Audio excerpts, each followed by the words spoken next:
Today, I'm going to be showing you how to distress haunted house rooms. I'm going to show you how to take a hallway like this and turn it into this. So as you can see, we've already started. But what I do, and I didn't make up this method, I found a couple different sources on YouTube, some other people did it, and just take and edit it however you think you need to. So what I do is start with some just regular water in a spray bottle, and you want to take wherever you're going to spray this and wet it down.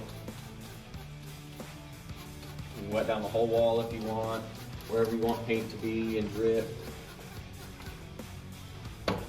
And you can do any color you want, but what I have is a brown, a green, and a white. And all this is regular latex paint from Walmart, and you mix it with water. There's no like specific measurement for the water. Whatever thickness you think that you can get through the sprayer to where it's not going to clog it up, and however thick you want the paint on the wall.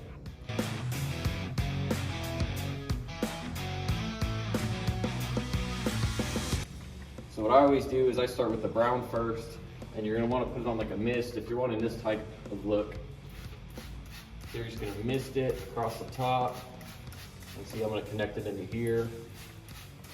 And say you want it to come down a little bit, you can bring it down a little, however you want it to look, and you can see that the water where it's wet there, it's already starting to run a little bit. And then I go in with the green and just go kind of a light mist,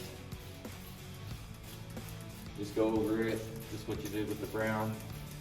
You can get a little thicker in spots, whatever, go farther back, closer, make it random, and you can see it's starting to run in also. What I like to do after that is I go in with a little bit of white, and you don't do a whole lot, you just kind of highlight it a little bit. So it makes it a little bit lighter, brings some more color out, and then I always finish it off with just regular water again. Give it a good spray, and you can see it start to mix and all kind of run together. You can do a lot of water, a little bit of water, it just depends on the effect that you want.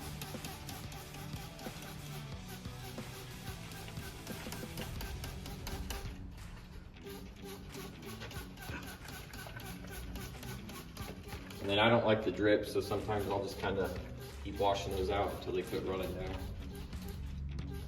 Make them look more like this, and less drippy. So whenever you're distressing a wall like this, you want to think about where would the dirty spots be on a real wall. So obviously in the corners, which you want to highlight the corners and make them look deeper than they really are. So that's why you go dark on the corner.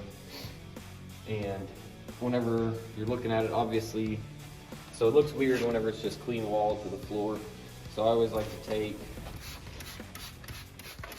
a little bit of light distressing there on the bottom,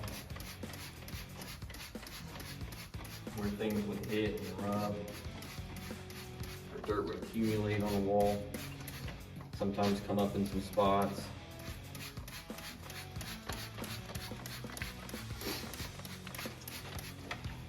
And still just starting with the brown, and hit it with a little bit of green.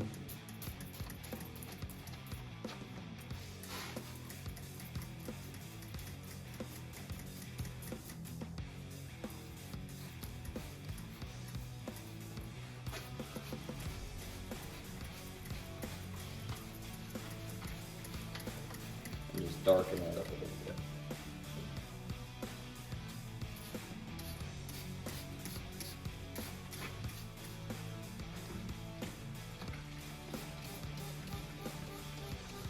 And then I didn't hit this with the water first, so you can kind of see the difference of it's not running as much. It's just a little bit thicker.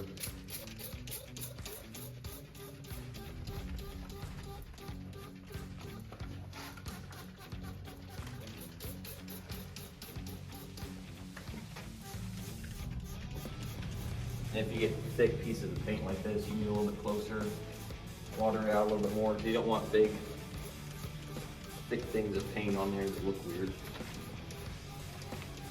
And that's the basics on how you distress a wall, or how I distress a wall. There's tons of YouTube videos out there with the same method and different ways to change it up also.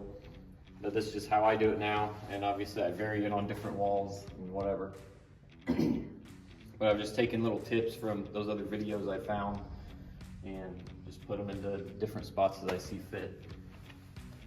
So I'm gonna keep distressing and I'll show you guys the finished product once I'm done. So we just finished up with the hallway. It's still a little bit wet, but as it dries, it'll start to look better and it'll probably darken up a little bit.